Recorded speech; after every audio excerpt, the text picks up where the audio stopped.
Masoman, iwe dola, Milan, wachano. Anifambe nemunhu anorova mutoriro, anotivhiringidzira mafaro. Asi kune vamwe vapana vane nharo, anoda kuenda newe chete zvakadaro. Iskiri redu patonazi, kana tichinge tatenga mabhiyazi, tenge tichinyema mabharanzi, aya anenge achida kubvisa pabharazi. Iskiri redu patonazi, kana tichinge tatenga mabhiyazi, tenge tichinyema mabharanzi, epara nepabharazi. Kungonzwa ndechiti ndiri kubuda out, mabva matogoga makuvu out, ndekwanikwa makanza kusina drought, zvamava kudya nyama kusvika maita gout. Pakudzoka kumba moguma munzira, mukuziva kamari yangu yapera, manje apa handimbokutengerai, hapana imimi mava kuenderera. Iskiri redu patonazi, kana tichinge tatenga mabhiyazi, tenge tichinyema mabharanzi, aya anenge achida kubvisa pabharazi. Iskiri redu patonazi, kana tichinge tatenga mabhiyazi, tenge tichinyema mabharanzi, epara nepabharazi.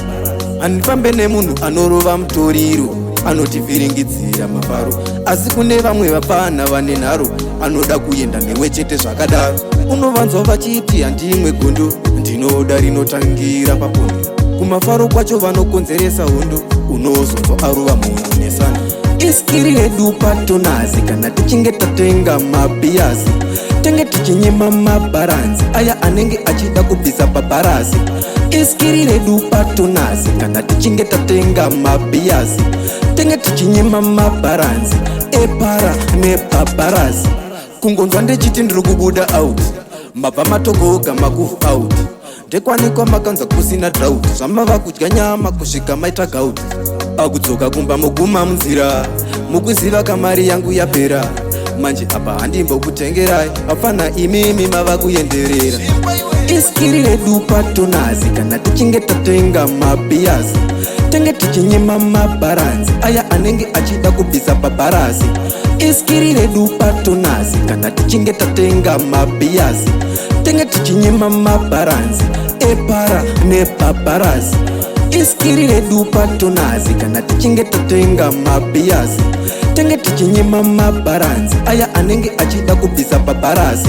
Iskiri redu patonazi, kana tichinge tatenga mabhiyazi, tenge tichinyema mabharanzi, epara nepabharazi. Iskiri redu patonazi, kana tichinge tatenga mabhiyazi, tenge tichinyema mabharanzi, aya anenge achida kubvisa pabharazi. Iskiri redu patonazi, kana tichinge tatenga mabhiyazi, tenge tichinyema mabharanzi, epara nepabharazi.